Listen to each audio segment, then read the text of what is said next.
నమస్తే, welcome to Sakshi education. This is Shahida.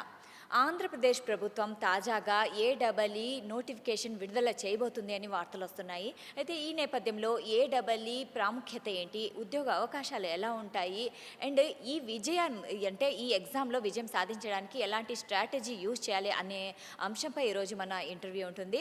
అయితే ఇక్కడ మనతో పాటు ఉన్నారు. సో ఇంజనీరింగ్ పోటీ పరీక్షల ఈ రంగంలో తనదైన అనుభవంతో చాలామంది విద్యార్థులకు మార్గదర్శకం చూపిస్తూ వస్తున్న బి సురేందర్ రెడ్డి గారు ఈరోజు మనతో పాటు ఉన్నారు. ఆయన ఎవరో కాదు, ఇప్పుడు భారతదేశంలోనే అత్యంత ప్రతిష్టాత్మకమైన విద్యా సంస్థల్లో ఒకటైన ఐఐటి ముంబైలో ఆయన ఎంటెక్ చేశారు.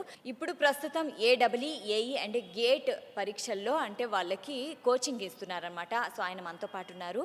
So let's welcome him. నమస్తే సార్. నమస్తే అండి. Sir, first AWE notification Andhra Pradesh ప్రభుత్వం విడుదల చేయనుంది. అయితే ఈ నేపథ్యంలో ఏడబ్ల్ఈ అంటే ఏంటి, దీని ప్రాముఖ్యత ఏంటి sir? Thanks for inviting me for this interview. So AW అంటే మనకి అసిస్టెంట్ ఎగ్జిక్యూటివ్ ఇంజనీర్ అండి. ఇది పవర్ సెక్టార్ డిపార్ట్మెంట్లో ఎంట్రీ లెవెల్ పొజిషన్ అనమాట. జనరల్గా బీటెక్ అయిపోయిన విద్యార్థులు ఈ ఏడబ్ల్యూ అనే ఎగ్జామ్ ద్వారా పవర్ సెక్టార్ డిపార్ట్మెంట్స్, మనకి 3 డిపార్ట్మెంట్స్ ఉన్నాయి. AP Genco, AP Transco and AP discoms. ఈ 3 విభాగాల్లోకి ఎంట్రీ లెవెల్ ఇంజనీరింగ్ పొజిషన్ని మనం ఏడబ్ల్యూ అంటాము, అసిస్టెంట్ ఎగ్జిక్యూటివ్ ఇంజనీర్. సో ఇప్పుడు ఈ పొజిషన్స్ కోసం ఆంధ్రప్రదేశ్ గవర్నమెంట్ అనేది నోటిఫికేషన్ విడుదల చేయబోతుంది. రీసెంట్గా జరిగిన క్యాబినెట్ మీటింగ్లో నిర్ణయం తీసుకున్నారు.